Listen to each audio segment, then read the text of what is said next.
But it's tricky. I mean, she's number 3 in the world, Wimbledon champion. She's got a lot of accomplishments, and there's a reason. I think she probably is the best server. World number 4 Elena Rybakina has been making waves in the tennis world in 2024. So far, she's reached 4 finals, showed her skill by winning 2 WTA 500 tournaments, and made it to 2 WTA 1000 finals.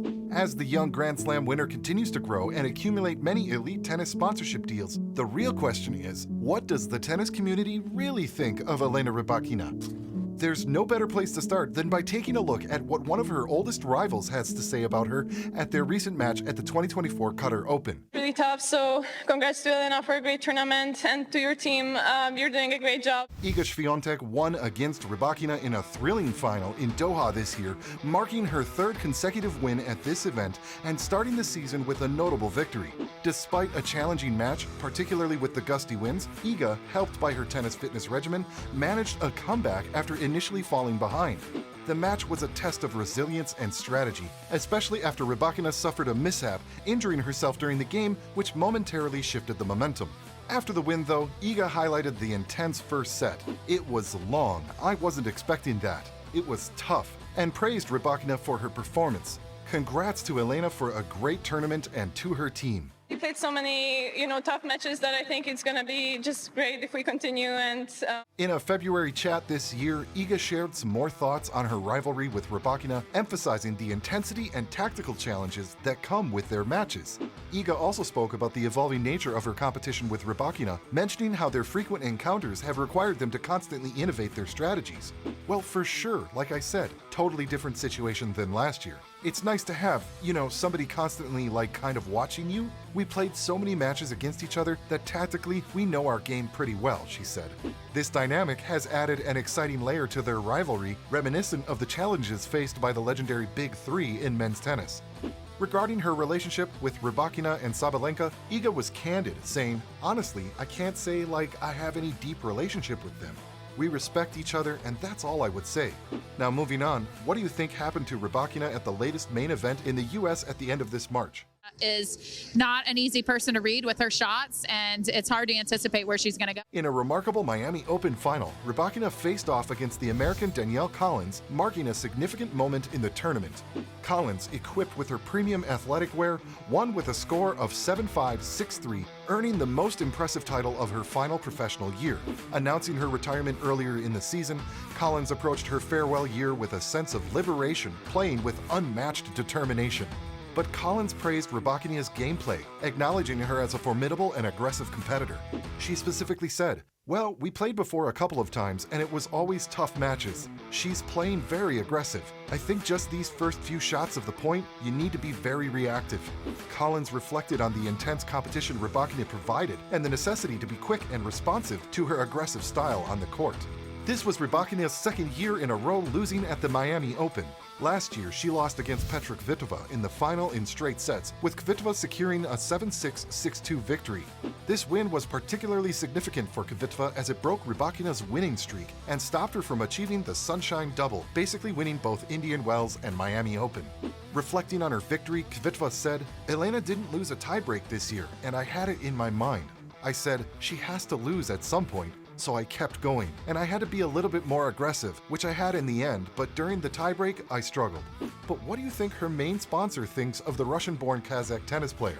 Not too long ago, Rybakina had changed sponsors from Adidas to Yonex. As a top 10 WTA player, she wore Yonex's newest Paris collection at the 2023 Roland Garros, highlighting the blend of tennis performance analytics and premium athletic wear. Rybakina also commented on her ongoing relationship with Yonex. "We've been together from the beginning. I have very good memories and really happy to continue working with Yonex." Yonex has committed to supporting Rybakina and all its athletes, focusing on sports nutrition partnerships and tennis equipment innovations. Yonex aims to support Rybakina's continued success at the highest level of tennis with a strong focus on innovation and quality. Now, what do you think Elena's other rivals have to say about her? After her loss to Rybakina in the Brisbane International Final at the beginning of January this year, Aryna Sabalenka kept a positive attitude despite the defeat. Sabalenka humorously addressed the outcome of the match and her team's role in it. "Honestly, I don't know where to start," Sabalenka said with a laugh. She playfully thanked Rybakina for the competitive appearance of their match, joking, "Thank you for those 3 games. At least we made it look like a fight." Speaking about their rivalry, Sabalenka highlighted how both players bring out the best in each other, especially with their powerful serves and aggressive style of play. "Always great matches against Elena," Sabalenka noted. She pointed out that their ability to serve well and play aggressively makes their contests closely fought battles. "We both put each other under so much pressure," she added. But what did the specialists say about Rybakina's game?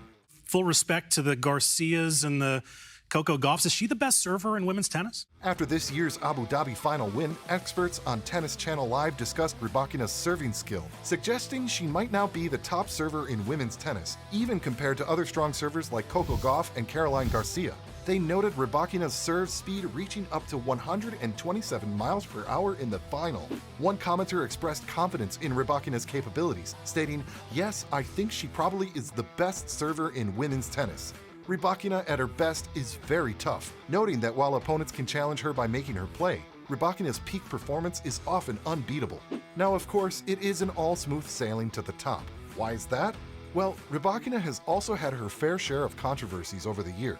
John McEnroe ignited a discussion by supporting the return of Russian and Belarusian players to Wimbledon, despite the ongoing conflict in Ukraine. He believed excluding top players like Russians Danielle Medvedev and Belarus's Arina Sabalenka was a mistake. This stance came amid criticism from the ATP and WTA, which labeled the ban discriminatory and stripped Wimbledon of its ranking points, reducing its status to nearly an exhibition match. The controversy was further fueled when Rybakina won the women's Wimbledon title in 2022. McEnroe didn't shy away from pointing out the irony, stating on BBC TV, "I don't mean to get into politics, but she's Russian. Her parents live in Moscow." McEnroe had also commented on Rybakina's lack of emotional display when she won Wimbledon, indicating he preferred to see more emotion on the court. Contrary to McEnroe, Chris Evert argued that tennis players shouldn't have to change their natural temperament just to entertain audiences. "Personalities are great, but changing one's nature or temperament for the sake of entertaining? Always had a problem with that," Evert tweeted, emphasizing that authenticity shouldn't be compromised for entertainment. But what do you think Red Bull, Rybakina's main sponsor, has to say about her? In 2023, Red Bull, a powerhouse in sports nutrition partnerships and sponsorships, celebrated its new relationship with tennis sensation Rybakina. To commemorate her birthday and their sponsorship, Red Bull extended an exclusive invitation to Rybakina, welcoming her to their museum in Salzburg, Austria. This unique experience offered her a close-up look at Red Bull's impressive collection of premium athletic wear, rare aircraft, and championship-winning F1 cars, symbolizing the brand's exclusive sports memorabilia. Rybakina took to Instagram to share her excitement about the visit, posting, "Elena Rybakina today at Salzburg, Austria, invited by Red Bull at Hangar 7. This sponsorship marked a significant milestone, positioning Rybakina as the first WTA player to join Red Bull's roster, a brand already associated with top athletes in various disciplines. Now, what do you think fans have to say about Elena? In a lively tennis warehouse discussion, fans shared various opinions on Elena's talent and future. One enthusiast commended her as one of the cleanest hitters in the game, expressing their fandom openly. Another participant echoed this sentiment, finding Rybakina and Mukova's on-court elegance particularly appealing. On Reddit, a fan speculated that Rybakina's discipline, intensity, love, and passion for the sport will be key factors giving her longevity in her career, confidently stating she would secure more titles and Grand Slams. From Kazakhstan, one fan shared the significant impact Rybakina has had on their life and tennis interest in the country, highlighting her contributions to local junior programs and charities. But where do you think Elena Rybakina will go from here? Is she as good as everyone claims she is? Let us know down in the comments below. And make sure to check out our previous video on how 18-year-old Elena Rybakina was scary good.